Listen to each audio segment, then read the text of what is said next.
imahinasyon at buong loob ang kanilang sandigan upang magtagumpay.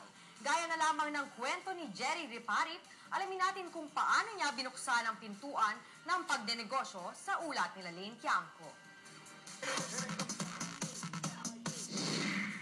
Tunay na nakapanlulumo ang dami ng sakuna at suliranin na nangyayari sa ngayon.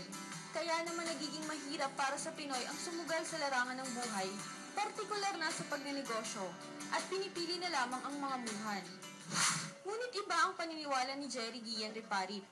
Mas makabubutian niya ang pagpasok sa pagnenegosyo habang bata pa. Dahil bukod sa sarili mo na ang kita, hawak mo pa ang iyong oras. Kaya naman noong nakaraang taon lamang, sa edad na 27, ay sinimulan na niya ang pagpasok sa pagnenegosyo.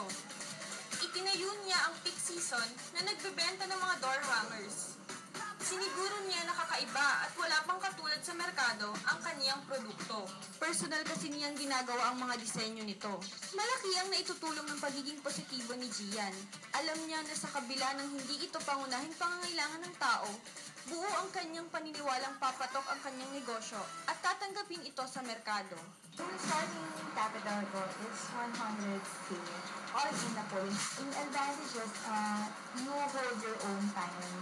So, hindi siya yung 9 to 5. Because I only started last year via online lang sa Facebook. And then, for this year, yung extension niya sa malls na po. Sa ngayon ay maligaya na siya sa naging resulta ng pagpasok niya sa pagnenegosyo. Ngayong buwan kasi ay meron na siyang cart sa isang mall at balak na ring magbukas ng sariling tindahan. Naging hamon man sa kanya ang paghahanap ng tamang supplier, ipinagpapatuloy pa rin niya ang laban. Alam niya na sa tamang determinasyon at pagmamahal sa ginagawa ay palaging susi upang maging maayos ang lahat. Ako si Lane Tiangco at ito ang News Tonight. Napakalaking tulong